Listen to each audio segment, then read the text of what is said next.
You're listening to the B&H Photography Podcast. For over 40 years, B&H has been the professional source for photography, video, audio, and more.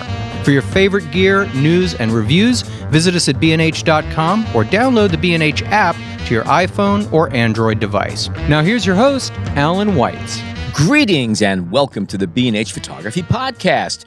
Just a reminder, the B&H Photography Podcast Canon 5D Mark IV sweepstakes is on, and you have two chances to win. All you have to do is be a subscriber to the show, and at the end of this episode, we're going to give you all the details on what you have to do to qualify. Stay tuned. Today's show is about Super-Telephoto lenses, specifically telephoto lenses with angles of view of 6 degrees or less. For full-frame cameras, we're talking about lenses 400 millimeters and longer. For APS-C cameras, which have smaller sensors, the threshold starts at around 250 millimeter. And for Micro Four Third format cameras, lenses 200 millimeters and longer. Whenever I talk about telephoto lenses, I can't help but think back about a lens review I wrote about 10 years ago for the B&H newsletter. It was a Canon 1200 millimeter f/5.6L USM lens that found its way to the B&H used department. I called the article the mother of all telephotos. Less than 20 of these special order beasts were produced back in the early 1990s. They weighed 36 pounds. They measured close to 3 feet long. The front element measured 9 inches across, and it took at least 2 people to mount it on the sturdiest tripod you can find. The angle of view was a mere 2 degrees. It was a bear to maneuver, and the autofocus was terrible. But when everything fell into place, it took amazing pictures. John Harris and Todd Vorenkamp also had an opportunity to shoot with one of these beasts, this time a second 1200 millimeter Canon that found its way through the store. Just to jump in, that was ultimately sold. Yes. And what did it go for from the used store? Do you remember? About $90,000? It went for about $90,000. Right. Yes. Right, and I remember the owner, I had it driven over to Teterboro Airport and flown on his plane to his home out of state. Just to also throw in, we took that lens twice to the Manhattan Bridge to shoot, and once with a guy from the New York Times who wanted to try it, and it was pretty incredible just to bring that thing out.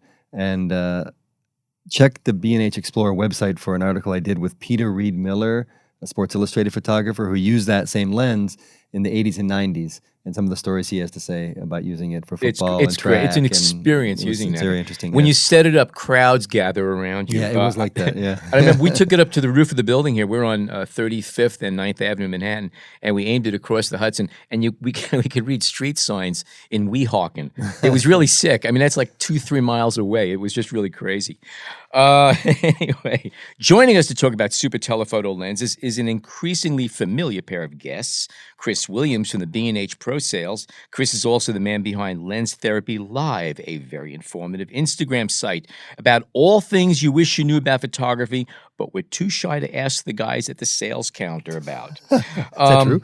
You know, there are touchy subjects here, but you know, one-on-one on Instagram, you could do it. It's okay. It's whatever they want to know. That's it. No faces. It's all facts. It's not 99 cents a minute or anything, is it?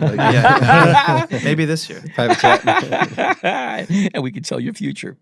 Also joining us is bird photographer David Speiser, the man behind lilybirds.com. David was here previously on our birding photography podcast, and he too knows his stuff. Welcome, everybody. Thank you. Thanks, David, for coming back. Of course. It's great seeing you all here again. Let's start by talking about some of the applications and advantages of shooting with longer focal length lenses. And after that, we'll take a short break and then take a look about what's available here at B&H in terms of lenses and recommended accessories for getting the most out of your investment. Okay, we all know Super-Telephoto lenses bring distant objects very, very close. What else? And they're off. Yeah. No. I mean, is there any other reason to use these lenses? I mean, they're extremely sharp. Okay. Which is fantastic. Yeah. They're a fixed focal length. Assuming that you can hold them steady. Need a good support. Yeah. You have the opportunity to shoot with a shallow depth of field. So for wildlife or bird photography, that's key. Mm-hmm. You get a nice blurred background. And if you want to shoot at f/22 or a distant landscape, you can do that as well. They're versatile, even though they're big. By the way, speaking about size, just something that has to be established, I think, is that one of the problems of shooting with these longer focal length lenses is holding them steady and getting sharp pictures. And the rule of thumb, and correct me if I'm wrong about this, is that you should never handhold a camera at a shutter speed slower than the focal length of the lens. So if you're shooting with a 500 millimeter lens, don't handhold it slower than a 500th of a second.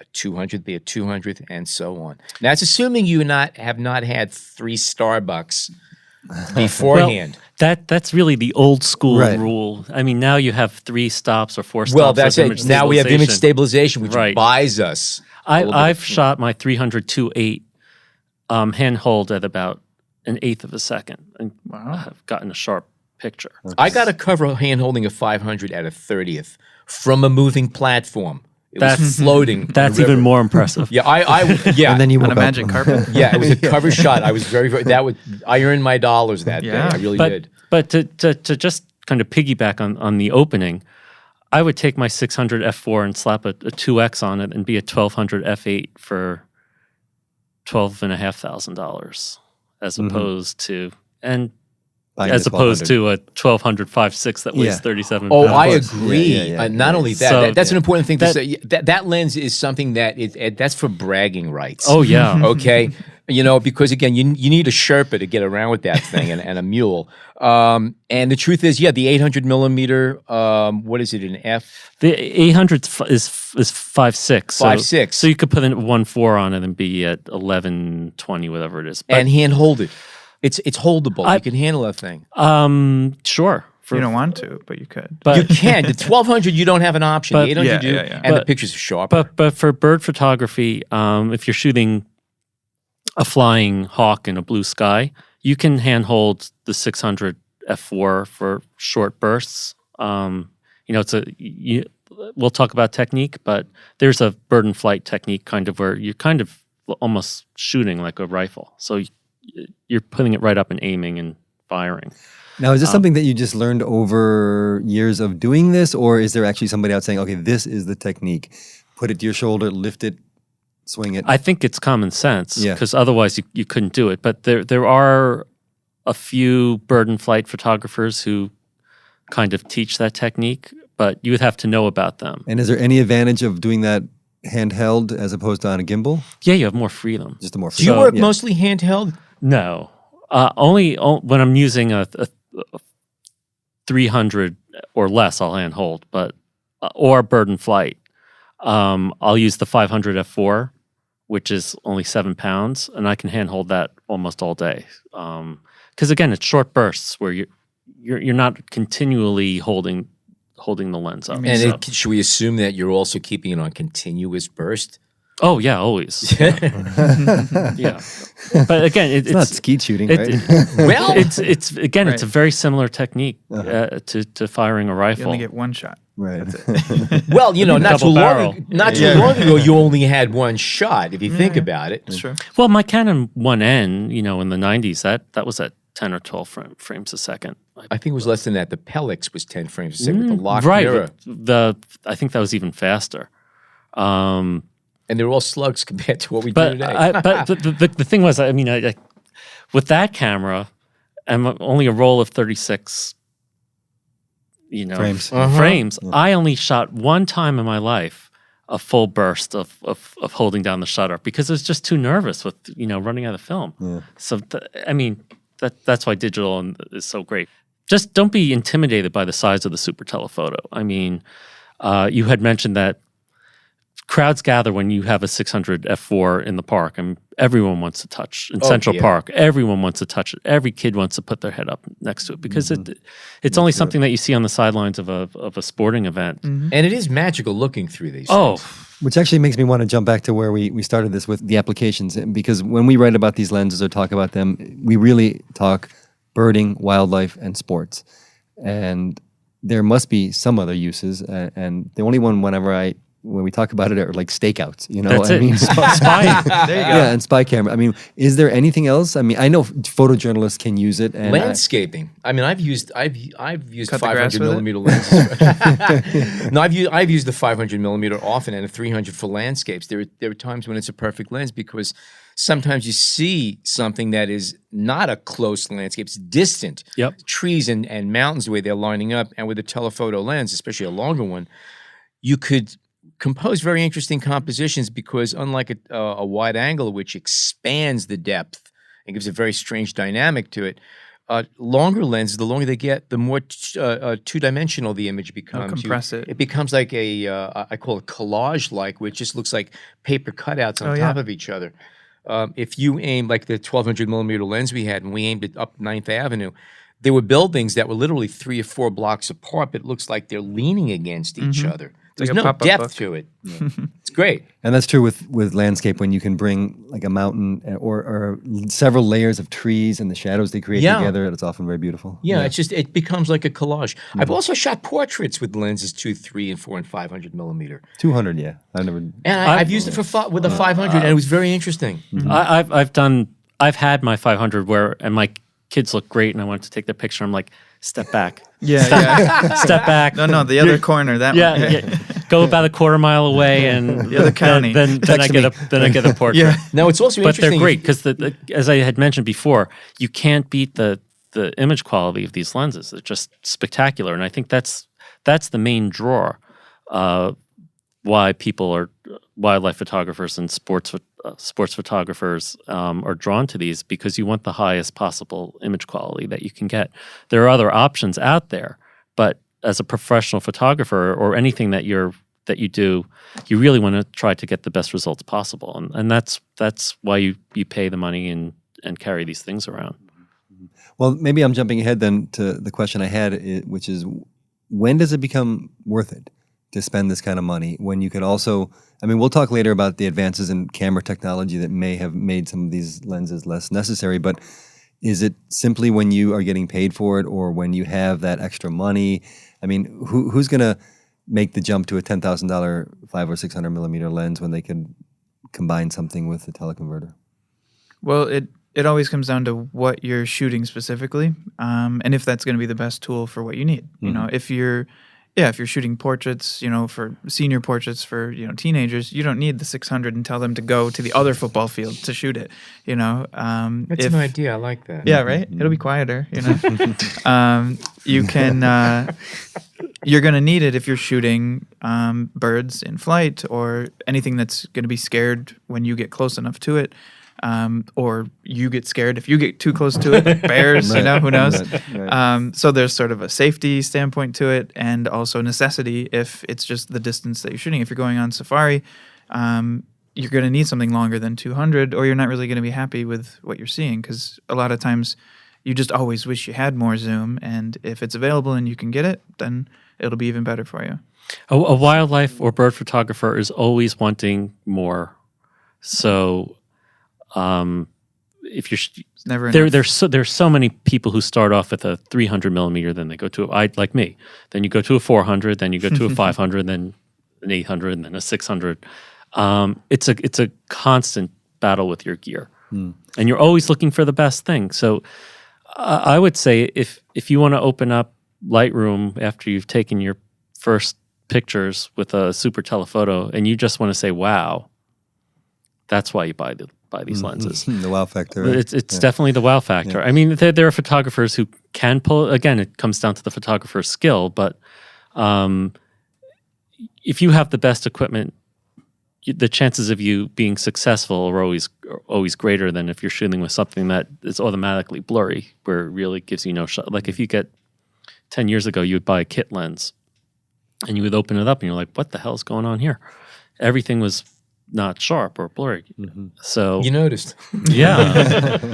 But when you're out in the field and you're with a group of bird photographers, I'm assuming there are several or many that will have a 200 f4 that is about $1,000 or less. I don't know, and they put a converter on it, and they're going to be satisfied with this or is it just a matter of, you know what, now I need to go to the next level, or can they be satisfied? If we're not talking about it for sale. We're not talking about Right. stock images. We're just talking about someone who likes to capture images. If you just want to capture images, you're fine with with the bargain option because you just want a record shot most of the time, or a facsimile of what the bird looked like. But again, most people aren't that discerning. I mean, if you look at magazines, which are few and far between these days, the pictures aren't the greatest in the world. So photo editors are always they're under a lot of strain, and they're looking for the quickest available image a lot of times, And the cheapest. and the maybe. cheapest, Yeah. free. Oh yeah. I would say for the average photographer, there are so many good options between the $800 to $2,000 range now that you don't necessarily need the Super-Telephoto. However, if you really wanted to achieve the highest possible results, or have the opportunity to achieve the highest possible results, or you're being paid to do this, then that's when you're going. That's when you're reaching for the big guns. Yeah.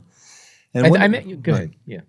I was going to just say about zoom lenses, to kind of take that, because obviously there's some very good zoom lenses, the 200, 500s. Does the quality stack up?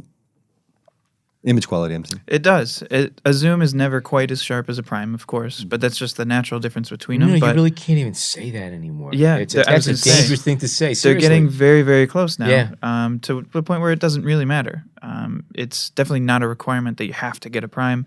And then you're also trading away the versatility and flexibility of the zooms by going with a prime, where you can just shoot totally different photos. When you have something like a 150 to 600, it can be night and day between those two focal lengths, and you don't have to stop what you're doing, change lenses completely to a different prime, miss a couple shots, and then be ready, to shoot again. So there's a lot of pros to getting a zoom rather than a prime nowadays, and a lot of the zooms are cheaper than some of these primes, like 400, 500, 600, because of those trade-offs. Also, another thing about zooms you have to be careful sometimes is that quite often the minimal focusing distance of a zoom is further than a prime lens. If you get a prime lens, you could focus closer and tighter, which could make the difference between a shot that's killer and an okay shot. Yeah, there's another natural difference. Sure. And obviously, the Super-Telephoto is usually a faster lens. So again, if you're shooting indoors, most of the time you'll want a fixed telephoto. Yeah, with the fixed maximum aperture too, not the Right. the variable. Yeah. Right, because most zooms are still they started at 4.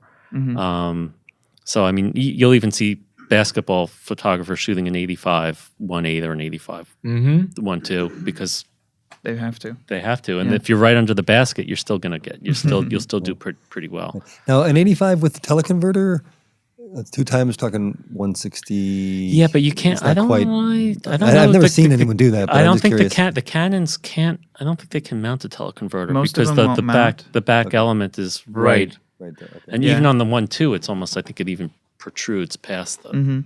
There are Most, some companies that make 2 variations of the teleconverters for longer lenses and for shorter lenses. So when you research, you have to make sure that whatever you own or whatever you intend to use is compatible with it. Yeah, a lot of people will come in wanting a teleconverter for their lens, but it'll be their 50 millimeter or their 100 millimeter. I'm like, no, it's not even built for that, because not only does it have its own elements built into the teleconverter that get in the way physically of the lens, but then you can also have issues with the compatibility where you lose focusing or autofocusing, and it's not even going to work properly, even if you are able to mount it necessarily. Another thing that's an important consideration is that while optically a lot of the third-party teleconverters are perfectly fine, they're very, very good. My experience and feedback I've heard from others is that if you're going to be using a teleconverter, it often makes sense, it's often a better idea to use the same manufacturers. If you're shooting with Canon and Nikon, use Canon, Nikon, or Sony, whatever. There are third-party. You try them out. You might want to test them. And even more so with today's lenses where there's a lot of communication going back and forth. If the firmware of your teleconverter isn't up to speed, you might actually be trashing all of the great things that you bought this lens for. You're losing speed, you're losing sharpness. And do keep in mind that every time you enter a new optical system into an existing optical system, you're giving up something. And for that reason there too, you also want to make sure you're getting the very best possible quality, best matched teleconverter to go with that lens that you have. Otherwise, you could be just losing. Well, the latest. Sorry, Chris. Oh, I was just going to say with that, that does also get into the overarching argument of third party versus name brand. Oh, And yeah. most of the time with anything, whether it's a third party battery, third party teleconverter, whatever it is, you're right. Usually the name brand is the most compatible because it's the same company making the same The equipment. tolerances are the best. But it is up to the third party to beat that. They're trying to make everything work. So the third party companies aren't making bad things on purpose. They're trying their best to make it work compatible. They have to reverse engineer. Yeah. Yeah, they don't get access to Right. what Okay. the manufacturer has. Yeah. But you can't forget that it is in their best interest for it to work as good as possible too. Well, when I've used and owned a lot of third-party optics, and some of them are just absolutely terrific. Sometimes it's better than the manufacturer. Yeah. Like you never lose if you shoot it with a Zeiss lens, for example. Yeah. Yes. You'll never lose. Right. But to the communication point, when Canon came out with their version 2 of the Super-Telephotos, they also released a new 1.4 and 2x version 3 teleconverters. And the advantage, one of the big selling points I thought was the new communication between the teleconverters and the lenses. So as soon as you got that new lens, you bought that new teleconverter as well to gain the full advantage of both things. And my question is exactly this, and I was going to wait until later, but we're here. Every time I write an article about a teleconverter, I always add check compatibility. And so is a Canon the third generation 2x teleconverter completely compatible with their lenses? Is autofocus always going to work? Is all the information going to pass through? Is image stabilization going to work? Or up to f8. Up to f8, Right. Okay. So yeah, it will always work. In the old days, and at the same pace. Or they're so fast now on the primes on the Super Tele. You can't, if you put a 2x on the 300 2.8, I can barely find a discernible difference. Sometimes on the 600 f4, if you put a 2x, it might hunt and peck a little bit, but it's very, very rare. That's something that's important to mention that not everybody realizes, that autofocus and metering are very dependent on the maximum aperture, how much light is hitting those sensors. An f1.4 lens will always outperform an f4 lens or a 5.6 lens. And somebody who may not be as familiar with optics and how cameras work, you might look at, say, a 300 millimeter 2.8 lens. It costs X amount of dollars, but you could buy the same 300 millimeter, an f5.6 for a fraction of the price. It's not going to perform the same way. The pictures won't look the same way at maximum aperture from depth of field alone. But if you put a teleconverter on, as soon as you start approaching f8, the effective aperture, your autofocus starts getting sluggish, your exposures start getting kind of like, they fall behind a little bit. So there's a price to be paid. And if you're using polarizing filters, if you're shooting outdoors, you're losing, 2 to 3 stops right there. So if you have a slower lens, and before you know it, you're shooting an f16, and guess what? You have a manual lens. But I'll tell you, I think I can only speak Canon because I shoot Canon. And Canon has really always been at the forefront of the teleconverters. They've always been ahead of Nikon in terms of image quality and autofocus. When you put that on a big prime, a 600 or 500, you're losing very little. Not quite with the 800 5.6. That's not a second generation, so it doesn't talk to the teleconverters. But if you're using the second generation 600, a lot of those issues that you just mentioned aren't really there anymore. In the past, I would always say you're going to lose light, you're going to lose autofocus. Now I don't even tell that to clients. You don't worry about it as much? I don't worry about it at all. Oh. Let's jump back to technique and holding something within the frame that is 100 yards away and moving fast. How or even if it's sitting still and you have to find it in the trees with a long lens, which is not easy sometimes. Yeah, you get lost in there. And the older you get, the harder it is. Yes. as not me personally, but Right, none of us are older. I'm getting This up is there. what you hear. This is just But it's hearsay. just from when I told. watch the older wildlife photographers, they have trouble. And what kind of tricks or techniques can you recommend, if there are any, to keeping things in frame, in focus, and to following? Ace bandages with helium balloons on them, just floating the front of the camera. Weights. Yeah. It's really an experience the first time you take your brand new, glistening, beautiful Super-Telephoto out into the field. I mean, you feel pretty special. And then you see the little bird flitting around and you're trying to get on it and you're like, oh my, what did I do? and then you actually get the bird in your frame and you take pictures and you go home and you're like, can't wait to put it on and look at it in Photoshop. And you look at it and it's a blurry mess. Oh, yeah. And you're like, I spent $10,000 on this. The lens must be wrong. I mean, the lens is bad. I better go back to B&H and get my money back within 30 days. And then, I mean, that happens often. But what it is, you need to be super focused when you're using one of these lenses. You have Good choice of words. Right. You have to worry about your technique. You need a solid support. You need a very good tripod head, whether you're using a gimbal or a really large ball head. You have to tamp your lens down, which means you kind of put your off-shooting non-shutter hand down on the lens, so you're kind of creating a counterweight. You're trying to limit the movement because even just a little wind gust will move these lenses around. And I have found that lens shades on these long, because they're like coffee cans, they could often create a lot of turbulence if there's a breeze, even a couple of miles blowing at or crossing it. You have to take it off sometimes. Am I right or wrong about that? I never take mine off, ever. So how do you deal with wind? Because sometimes Again, you have no choice. it's holding the lens down with your offhand. I just learned something. Shooting at higher shutter speeds. It's forgiving. A little sway will be okay if you're shooting at 2,000th of a second. I was just going to ask you, where do you feel comfortable shooting with a longer lens? You just said 1/2000th. Now, obviously, it's dependent on the light that's there. If I have a nice stabilization, and I'll shoot at 60th or an 80th of a second and not blink. These days, always using stabilization, though. Always, yeah. Even on a tripod? Even on the tripod. Okay. But they have the new setting. I forgot what it is. It's probably 2. We had discussed this the last time. Yeah. Read your manual.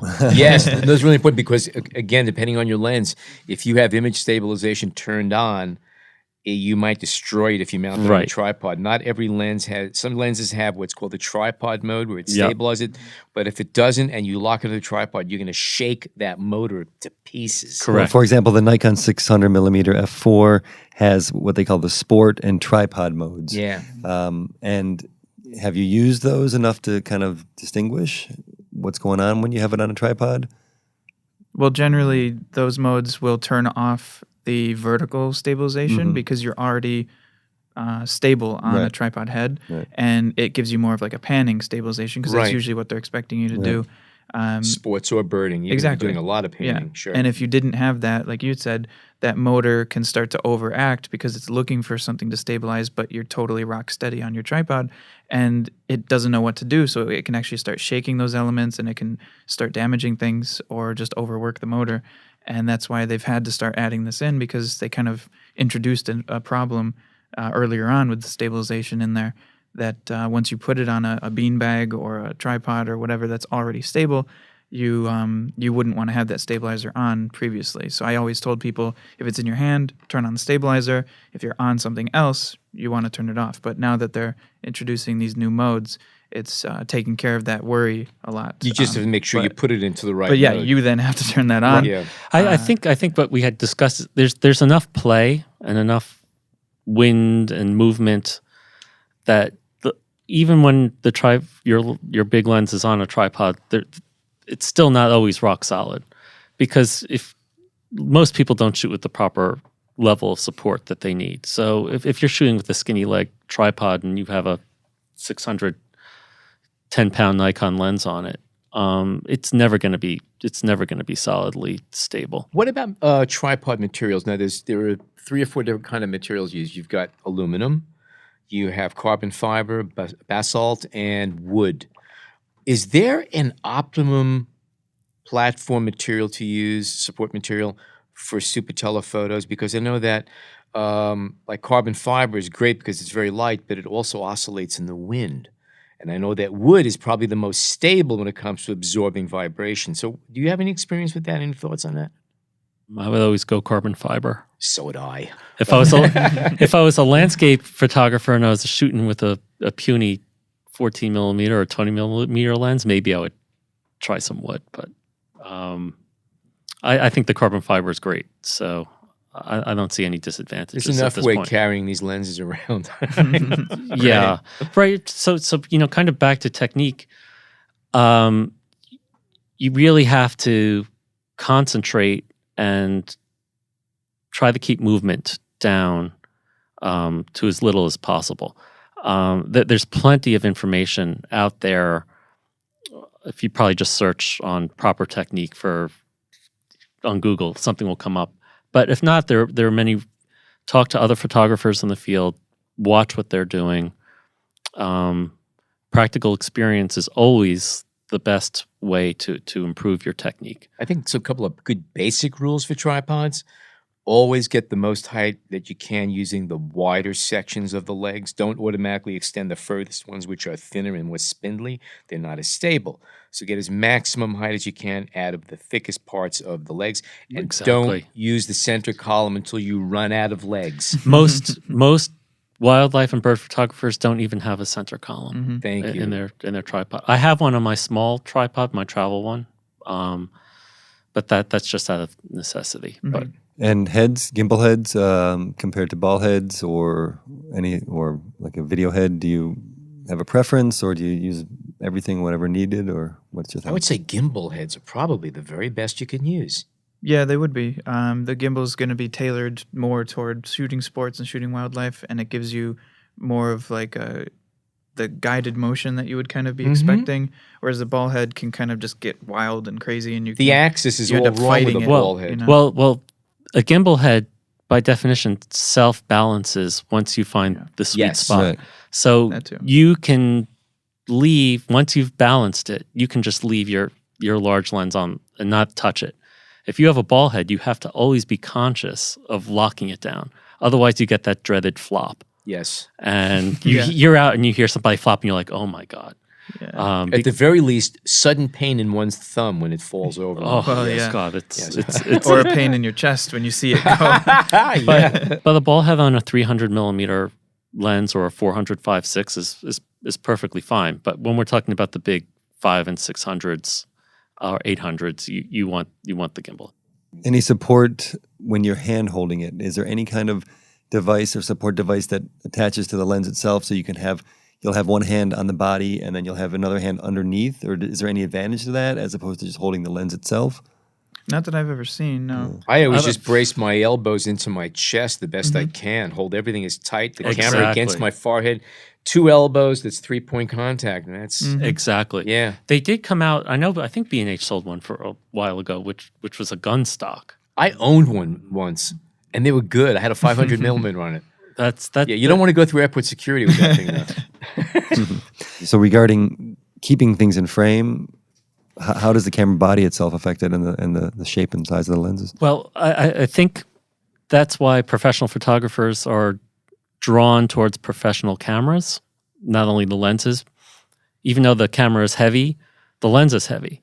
So in order to get that balance that we've talked about on a gimbal head, for example, you're going to need a weight in the back to even it out. And that same goes with, let's say, a 5D Mark IV, to buy the grip, put it on. The ergonomics are so important with your technique on a long lens, and I find that they create the balance that you need to capture your image. So let's talk a little bit about some of the features that we'll find on these long lenses that you don't find on even a 200 or a 300 millimeter lens. Well, the some of those additional features that they'll add to bigger lenses, like the focus presets, really can help with the performance of the lens because it doesn't have to hunt through nearly as much range as it normally would with the full range. So some lenses will have a little switch on the side, similar to like an autofocus or manual focus switch, that will have different ranges printed on it, and it'll say either like,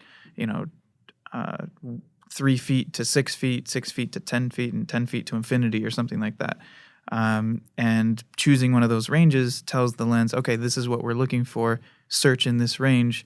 And because it's so much shorter, the motor can just do so much quicker, accurate focusing in that smaller range, because it's not searching through the entire range that it possibly by could. nature, if your lens, when your lens is focusing, it bounces back and forth. But if it misses focus, it goes all the way to infinity, all the way back to the closest, and then goes back out again. So the bird's gone at that point. Right. That's the hunting and pecking. Yeah. Where it goes from one range all the way and then back to the other. And I think that's more prevalent with the cheaper third-party lenses than. And you find that with the long primes, their autofocus is as quick and as lightning. What's the word I'm looking for? They just drop in and stop as equally as like a 200 or something like that. Correct. Yeah. Okay.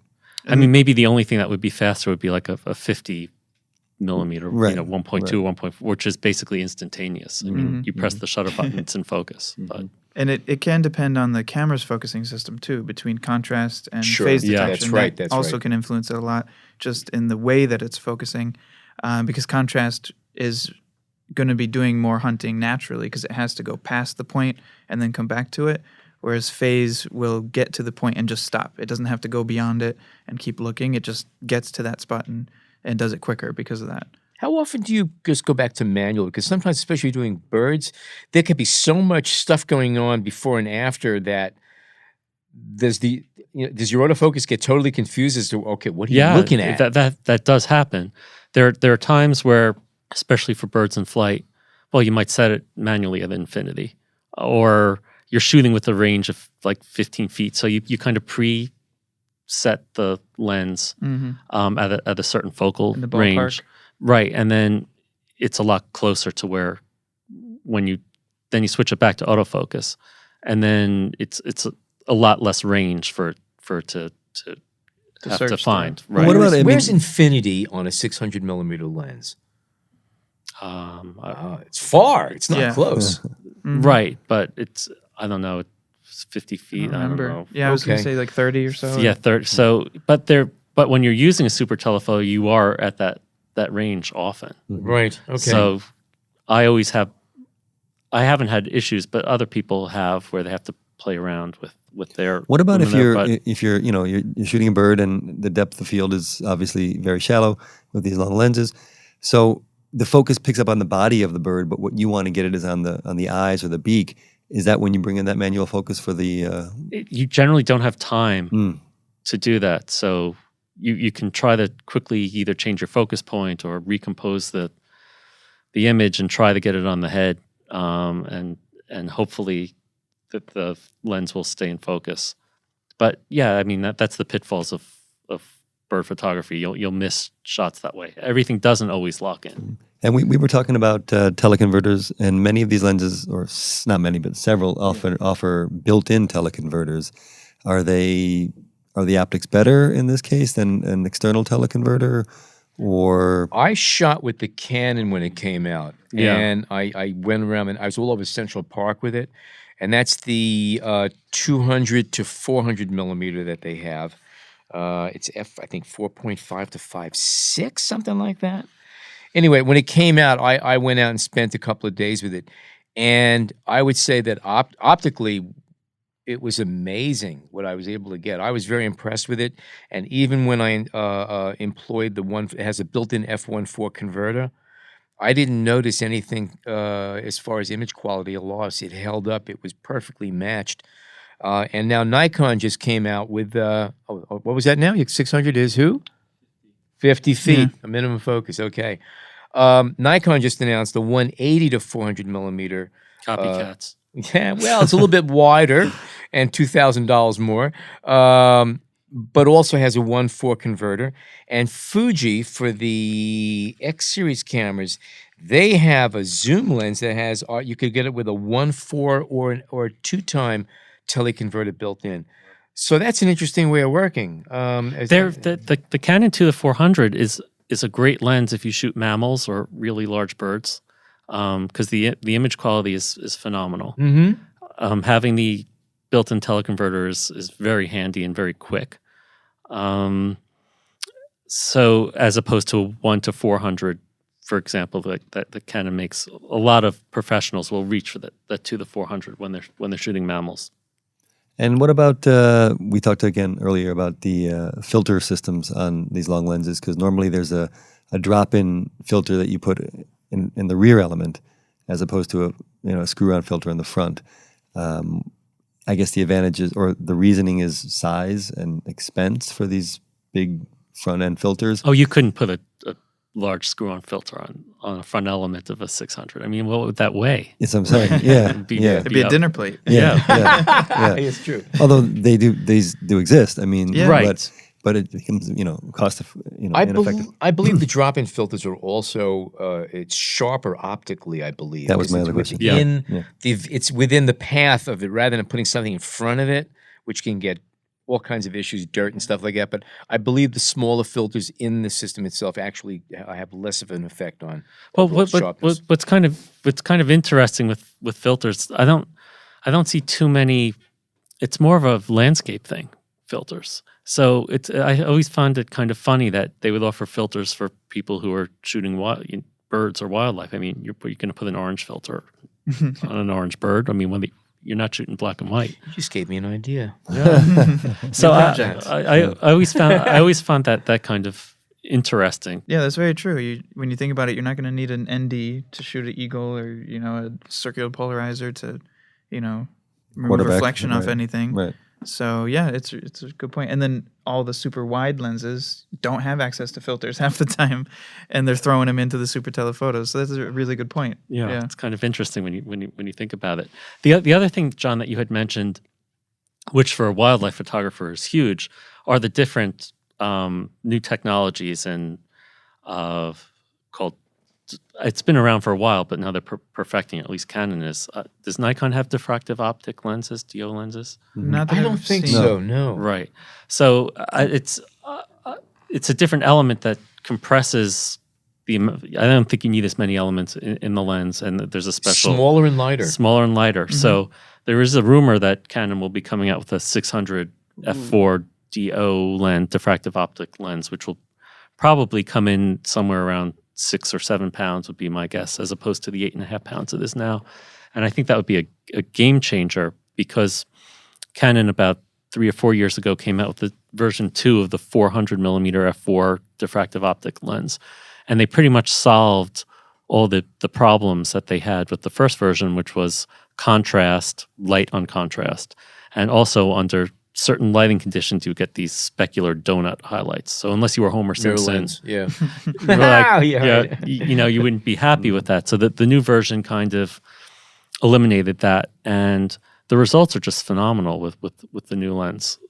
So I would assume if Canon came out with the 600, you would have so many people switching to it, because weight is always a big issue. And I mean, at some point, mirrorless will probably take over, just like digital took over for film. So, I mean, it's probably only a matter of time. I don't know whether it's 10 years or 15 years or whatever it is. But in the meantime, this gets you as close, you're shedding some pounds, which is a good thing.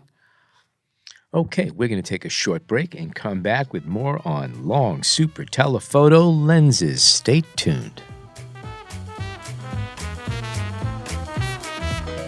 We hope you're enjoying this edition of the B&H Photography Podcast. Send us a tweet at BHPhotoVideo, #BHPhotoPodcast. Okay, we are back. Let's talk about what kind of lenses are available in the 400 millimeter and up category here at B&H.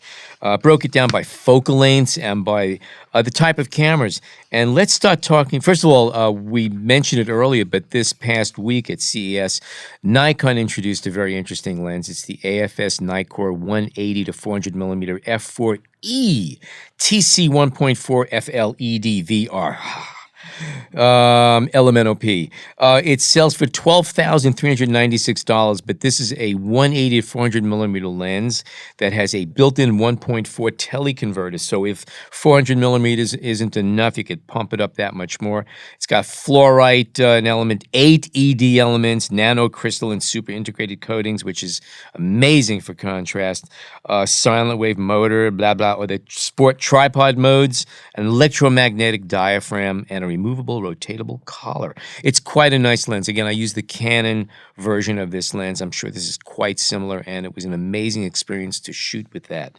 400 millimeter for fixed. Now, these are for full-frame cameras, and I'll add that any of the lenses we're going to talk about for full-frame cameras can be adapted to APS-C and mirrorless cameras, assuming there's an adapter available for your particular camera. 400 millimeter, the threshold of where we're going in here. We have 4 of them. 3 of them are from Canon. The top of the line, if you have $10,000 minus $1, is an EF 400 f2.8 LIS2 USM. And then for a few $1,000s less, you can get the F4 version, which is the DO. That's the diffractive optics. That's a smaller lens, which you were just mentioning earlier. And then they make a. Let me jump in there real quick. I mean, what would the what if you're going to save $3,000 and you're going to lose a stop, what's your thoughts on that? Sports photography. Yeah, Indoors. They're probably the biggest user of the 400 2.8. The 2.8, yeah. So and it's probably the same crowd that will choose a 2.8 70 to 200 versus the F4 version of this. It's the same argument. It is, and the sports photographers and photojournalists will always reach for the 2.8. Yeah. Mm-hmm. It's because it's fast, and also again that little extra advantage you have on autofocus speed right there alone. You may not be able to perceive it, but it is quicker. But for outdoors and wildlife birding, you would say the 4 is sufficient. That 400 2.8 is a beast. I wouldn't want to lug that around. Gotcha. And plus, like we said, there are many other options. Right. I would grab a 500 f4 before a 400 2.8. But it's also fair to say that the ISOs, the ratings of today's cameras make it so much easier to use these slower lenses because you're not necessarily getting hurt as far as top shutter speeds. You could adjust for that, and you're not sacrificing much image quality when you pump it up to ISO, right? Whatever. But who's actually doing that? Concert ones who shoot music, concert photography. concert. Yeah, that's what I mean. Concert Yeah. photography and events are the ones who are really pushing the ISOs. Yeah. I think that sports photographers and wildlife photographers are still trying to keep. Yeah, the but if ISO you're range shooting down. birds or a football game during a solar eclipse, you're going to go for that Yeah, option. For those no 8 question. minutes. You know, As long as you have the proper filter on your lens. there you go. And remember, Yes. and Burn it out. And don't look at the players during an eclipse. Don't look at the players. Don't look at the sun. That takes. And again, the last option from Canon is they have an f5.6L USM lens, which is it's $1,200, $1,199. And again, it's a little bit slower aperture-wise, but it's a great optic. Nikon has one option. It's an f2.8E FLED VR, and that again will cost you a little over $11,000. These are all serious guns. 500 millimeter fixed. Canon has a 400. I'm sorry, 500 millimeter lenses. Canon has a 500 millimeter f4. Nikon has a 500 f4. Sigma has a 500 f4.5 for a number of cameras like Canon, Nikon, and Sigma. They also make an f4 lens. They call their sports lens for the Sigma SA and the Canon. And one other 4.5 EXDG APO apochromatic lens for Pentax So K and with, Sigma. with the Sigmas, we're talking half price for a Yeah. 500 millimeter.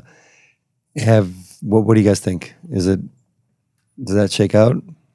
You the basically have Sigma. $6,000 versus $9,000 or even more, $10,000. Yeah. I haven't ever seen one in the field. Okay. But again, if money is an issue, I'm sure the optics and the image quality are great. Mm-hmm. So Now, you said you haven't seen one in the field. Is it safe to infer that what you're saying is that people that you know who say are serious birders, sports photographers, they're sticking to OEM. They're sticking Correct. to the original manufacturer's gear. correct. You don't want those reverse engineering issues that we talked about to actually crop up in the field. It's different again on the smaller lenses. Many wedding photographers will go with the art Sigma 85 millimeter. And they're gorgeous lenses. Right, Mm-hmm. they're great, but on the big on the big end, You're still hesitant, huh? Okay. if you're going to spend 6,000, you may as well spend 9,000. That's my question. That is exactly the answer I wanted to hear, one way or the other. Yeah, I think once you've made that determination that you're going to go for it, it's like buying a luxury car or any luxury item. You're going to probably shoot for the highest, best available option. I think everybody should have a spouse that thinks that way. I really do. You just don't tell them. I mean, the car, they'll eventually see it because it's so big. But you know, So the price difference is negligible. No, don't worry about it. I'm gonna jump. I'm gonna just jump Negligible. ahead here. There's also a Sony 500 f4, Yeah. which is a $13,000 lens, and I'm Yeah. sure it's equally as good as the Canon and Nikon if you're shooting Sony. And then we have a handful of mirrored lenses, which I want to jump back to, and I want to jump ahead to this 560 millimeter Pentax. That's an oddball focal length. Yes, With that Sony, is that Sony alpha mount though? You should Yes. probably distinguish. Yes, Yes, that it's is an Sony alpha alpha mount. mount. The Yes, it is. FE Yeah, doesn't yeah. have much. the right? FE, Exactly. yeah, exactly. Which we will get to mirrorless in a second, I think. What I don't know if anyone here is that familiar with the Pentax, but it's a $4,000 560 millimeter f. It's 5.6, but it's a fixed maximum aperture. And it's weather resistant. It's It's an weather AW resistant. lens. I'm sure it's a good lens. Yeah. It's going to be good. We don't have one to see or test in the store, so I don't have any experience with it. Okay. Because Pentax doesn't have their longer lenses on display there, so I just don't have firsthand experience Right. with it. But I'm sure it's going to be built really well because that's one thing that they're very good at with sealing everything that they sell. Well, how can they bring it in? I guess it's because of the 5.6. They can bring it in at 4,000. Okay. Yeah, that's relatively slow. And that's the only 560 millimeter lens I've ever heard of in my life. Right. Just to go back to the 500 millimeter range, after this, we have a whole bunch of these 500 millimeter f5.6 and f8 mirror lenses. Now, these are inexpensive. Mirror lenses are basically small telescopes. They're a series of rounded mirrors that bounce light back and forth. They do funny little things to highlights. They call them donuts. You get little circles. Bokeh is a non-existent thing. But you could buy a 500 millimeter lens for $98. That's for an f8 fixed. That's it. That's the only aperture you have, f8. Now, if you want to splurge, they do have an f6.3 version for $119.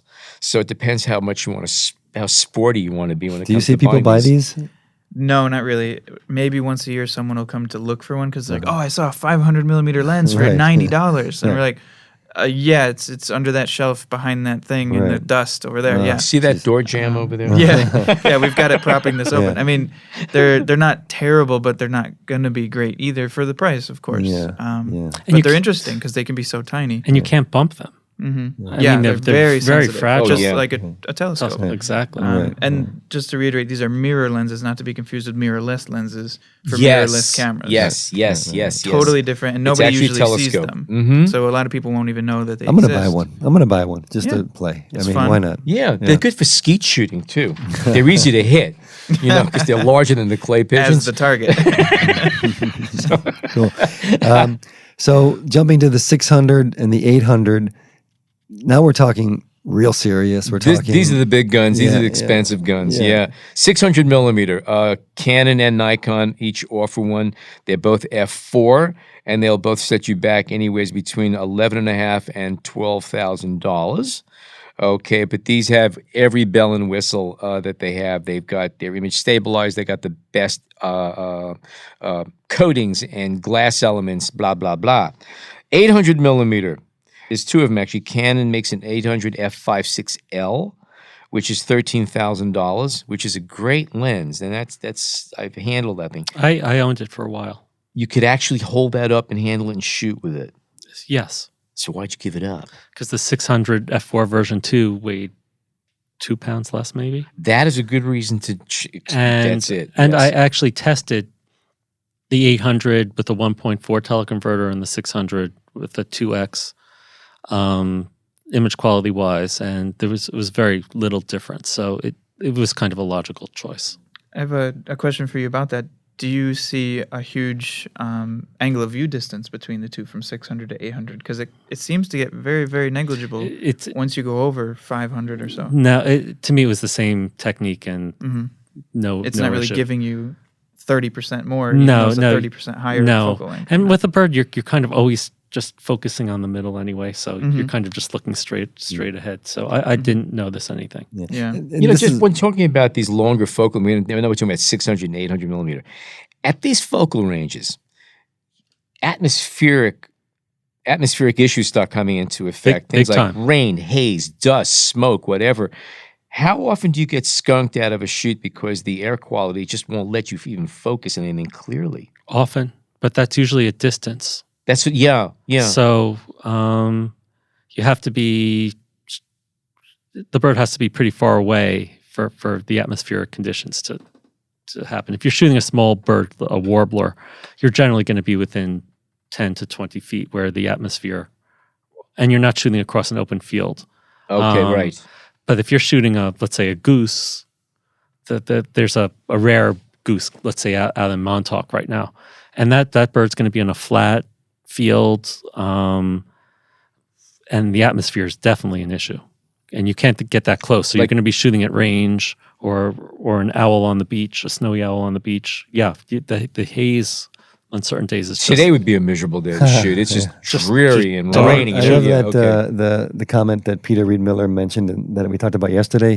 He would be using these lenses from center field, shooting in toward home plate or second base, and he said, "Well, you have a 400-foot tube of air that you're shooting through, and the dust from the field, the haze, whatever it happens to be, backlighting is going to destroy most of your shots." Again, atmosphere technique, something to look out for. And always pay attention. And having the thought process, okay, things are changing. What do I do now to get this? That's experience. It's a thinking person's game, being a photographer. You always, like anything else, you want to be a step ahead. So 600 to 800, who's going to buy the 800, when they can use a 600 now? Is there any reason? Can you think? I mean, if you owned a 600, you knew there was an 800, you'd want that 800 because it is. It's there. well, okay. It's a bigger that's number. a luxury decision, but I think that when the new version of the 600 came out, the 800 kind of went bye-bye. I think. I know a bunch of people who switched.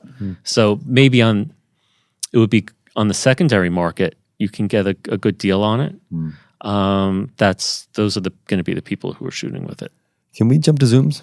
Yeah, we were kind of getting late here. Zooms, we have a lot to do. Okay, for full frame, the most basic, Bauer makes a 650 to 1300 millimeter f8 to f16. How's that for working range? I'll tell you, when I was just starting and looking at the B&H catalog 25 years ago, and I saw that Bauer lens, I think, has been around for that long. Oh, yeah. When I saw that, I was like, oh, man, that's cool. Yeah, and it's only $249. Right. It would draw you in. Yeah. So you could shoot birds with it in the morning, in the afternoon play softball. It's then we also have, but there are also some very, very good, higher quality lenses. Not that you can't have fun with this 650 to 1300. Canon makes a 100 to 400. They make several of them, in fact. And depending on whether you have it image stabilized or version 1, version 2, $2,000 to $1,300. They also make the 200 to 400 f4L image stabilized Alan, with a 1/4. if I could just break in for a second. Please. The zoom ranges, the 1 to 400 and the 150 to 600s that Tamron and Sigma makes are definitely the most popular lenses that you'll see. I was going to say that when we got to them, yeah. Okay. In the bird field and the wildlife field, very popular.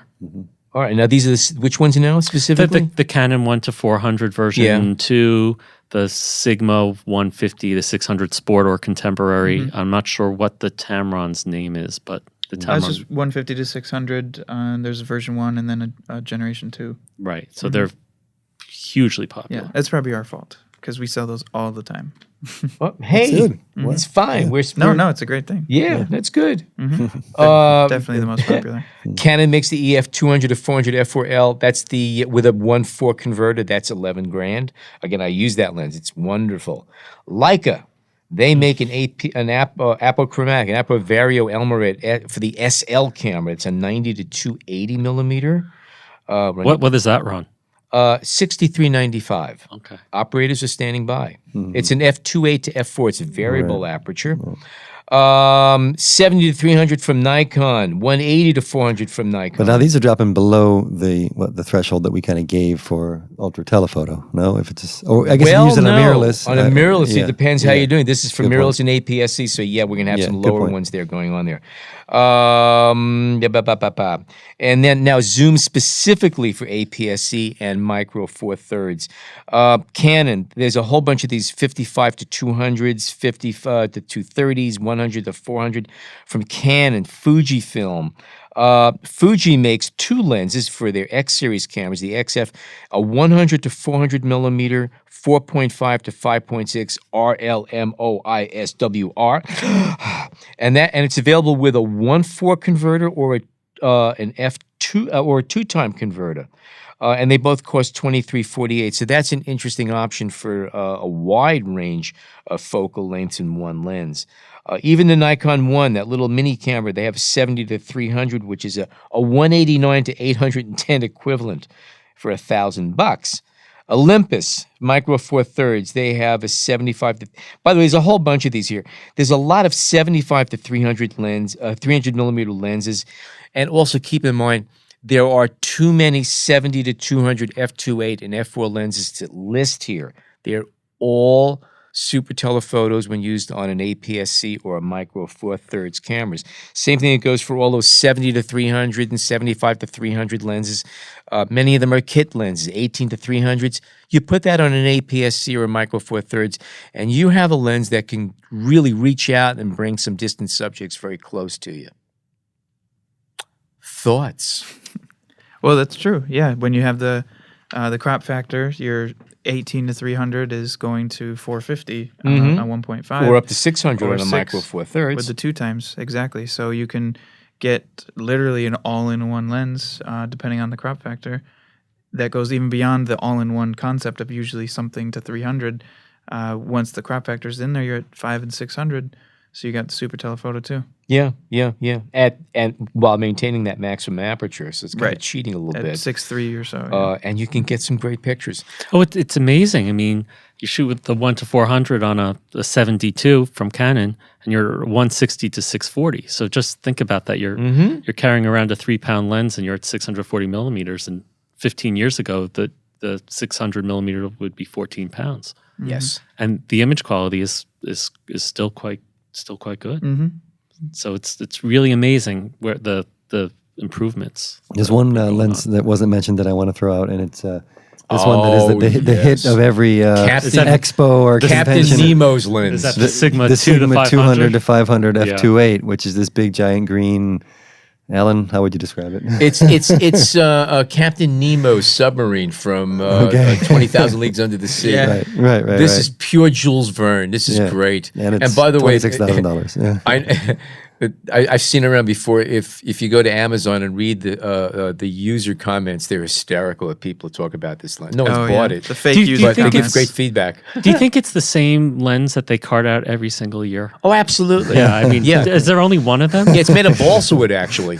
Yeah, it doesn't Hollow exist. inside, right? I think we have one in the We used have department. Also, there's one that's sitting there, but It's it's a kind of special cool. order. It's special order B&H, right? Yeah. I don't want to strap that that on my back and go to the beach with some goggles on. You know, just Like, again, with the improvements now, why would anyone buy that?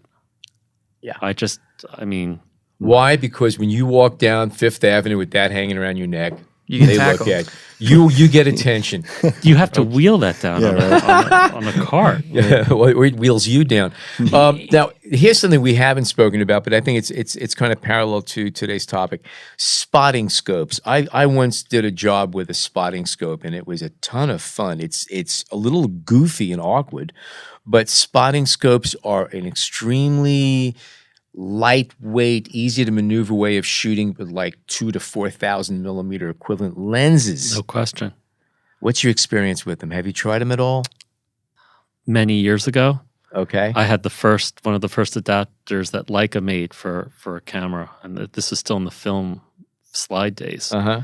and it was just a pain in the ass. But seriously, but now it's completely different. I mean, the adapters are great. You could put your Yes. your smartphone, your iPhone, whatever, Samsung, and attach it, or Pretty much small camera. any camera you have, from a smartphone to a full-blown DSLR, Yeah, I mean, mirrorless, and they have cages that attach and adapters, and it's essentially a rifle scope or a spotting scope, Right. and you could shoot through these. And if you buy the better ones, they are extremely high quality. Yeah. They don't have fast maximum apertures, but I remember shooting down by the shore with these things. And first of all, bringing things close up that are a mile away, I was getting amazing images using a lot of the atmospheric distortions you get from heat and humidity and water. I was shooting from the jetties, looking straight down the shore towards the sun. It was extraordinary. I got some really powerful images that I couldn't have gotten otherwise. I think it's a great alternative for especially for birders who already have a spotting scope in the field Yeah. and don't want to carry a camera as well. I think in the birding world, that's the biggest application. So it's very easy to put a little adapter and use your phone and get a pretty. I don't know how the autofocus focus. Are you There isn't any. right? So you're still focusing with the focus on the spotting scope. Yeah. So you have to be pretty good. Oh, it's to do analog. that. It's Yeah. a lot more analog. It's Yeah. it's a little steampunk in a sense, but it is. You got to crank it up first. But you can get sharp good images if you hit it. One thing I want to follow up on, we were talking about shooting handheld and working, say, on a gimbal or something like that. You often will be you have times when you're shooting mounted and time when you're going hand. Do you have a quick release system that you use? Because sometimes you have to move fast to either pull it off the rig or you just sometimes lose the shot because you just can't quite move that quickly. I mean, That's birds a don't tough one. cooperate. There's very few times where if I'm hand holding, I'll actually have my tripod with me. But I always have on my long lenses, I always have a plate that goes on Okay. goes on the tripod. I never shoot collarless. Do you ever shoot with a chest pod or anything like that? You ever tried that? No. Okay. I those things just become too cumbersome. I think you want to be free. The most movement that you can have to shoot is best. You don't want to be encumbered. See, by all these other one of the things. things that I found, like I mentioned earlier, that shot I did with the 500 millimeter handheld on a floating, I've always owned a Leica table tripod, which I love for a lot of applications, and I use that as a chest pod. I Interesting. mount the camera on it, and it's got the 3 adjustable legs. I just plant them right on my upper chest, and I can brace myself very easily. And I use that often with 300 to 500 millimeter lenses, and I find that just gives you a little bit more of an edge. And again, it's pre-image stabilization, but Right. even now it might be an interesting way to work. That's something That's I an do option with. too. I'll take the rotatable collar and this is when I'm hand holding it, and I'll slide it up a little bit so that I can keep my hand on it to the left side of the Right. I've of done the that. lens, just Yeah. to kind Before. of gives me an extra a little bit of little bit more, stabilization. yeah, And you talk about quick release. There are all these new straps for cameras that have quick. I forgot. I'm blanking on the brand that I use, but there are many. Chris, do you Is know it the Black Rapid? Black Rapid? thank Yeah, you. yeah. And they're really so much better than your old neoprene straps or pre-neoprene. Now they kind of shift up and move with you, so they can provide a little bit of help And and what support. would be the deciding factor if you're going to bring a tripod out in the field or not? Just where I'm going, how much walking might be involved, what the subject matter might be. Again, larger birds, smaller lens, smaller birds, larger lens support. Chris, let me ask you this: How many of these 600, 800 millimeter Nikon Canon lenses do you see being sold? The Super-Telephoto is not much. I think people who are in the market for it, like you were saying, know what they want. They're going to order it, and they're probably going to just ship it. You know, they don't want to carry it out of the store either. Sure.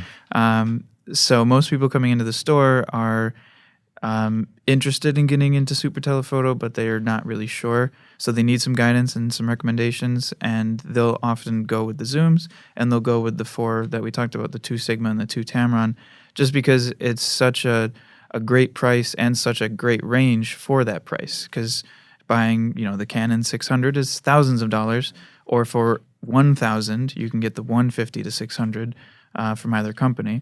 And the two of them are kind of having an arms race between the zooms, because now they both have 2 versions out. at different times. So there's sort of a hierarchy between them. You also forgot one of the big things is the ego factor. And when you have, we touched on it a little bit, but when you have one of these lenses and you're in a populated area, it is a attraction. Yeah. Some photographers like that. A lot of photographers like that. like to be the center of attention, and others don't. But there's definitely a prestige. Okay, David, anything coming up with you? Are you working on any projects? Anything coming up? Anything exciting? No, just you want to make up a story? Tell us. No, just the routine photo submissions to magazines. That's the only thing that I have cooking. And your website is lilybirds.com. It's LILIBIRDS.com. Correct. Okay. And Chris, all right, you're doing obviously Lens Therapy Live, which is terrific. Anything else going on you want to talk about? No, just to help more people and, get more information out there and to just make it more available. That's the goal. Cool beans. That works. All right, so that is the wrap of another show. Now you know everything you need to know about Super-Telephoto lenses. Okay, a short public service announcement. In case you missed it, the sweepstakes is on. Here's what you got to do. It's real easy. If you are a subscriber, you are halfway there. If you're not a subscriber to our podcast, here's what you have to do. Go to Apple Podcasts, iTunes, Google Play, Stitcher, or any of your favorite podcast apps and subscribe. It is free. It is painless. And you're guaranteed not to miss a single one of our shows. Once you do that, once you are a subscriber, you could enter not once but twice. Once on Twitter and once on Facebook. To enter on Twitter, tweet us a screenshot showing that you're a subscriber to the podcast with the hashtag BHPhotoPodcast. To enter on Facebook, go to the B&H Photo Facebook page and post a comment on the sweepstakes announcement post with your favorite B&H photography episode for another chance to win. So that's 2 chances to win 2 cameras. And again, the 2 cameras are the grand prize, a Canon EOS 5D Mark IV with a 50mm EF f1.8 STM lens. Second prize, and not that second is shabby, is a Canon EOS 80D with a Canon EF 50mm f1.8 STM lens. All right, now, the entry period is going to be from Thursday, January 11th, 2018 through Sunday, January 28th, 2018. That's January 11th through January 28th, 2018. We're going to have 2 winners, and they're going to be picked at random from all of the received entries and announced right here on Thursday, February 1st, 2018. To find out all the information in print, you can do so by just going to our sweepstakes landing page, for which there is a link in the show notes. It's all there if you missed any of this. 2 great cameras, 2 neat 50s to go along with them, and they could be yours, and you have 2 chances. Again, subscribe, go to Twitter, go to Facebook page, sign on, and why are you still listening to me? Go do it now. These cameras can be yours. And remember, even if you don't win any of these cameras, you still get to listen to the best photo podcast on the planet. And on behalf of Jason Tables and John Harris and myself, thank you so much for tuning in today.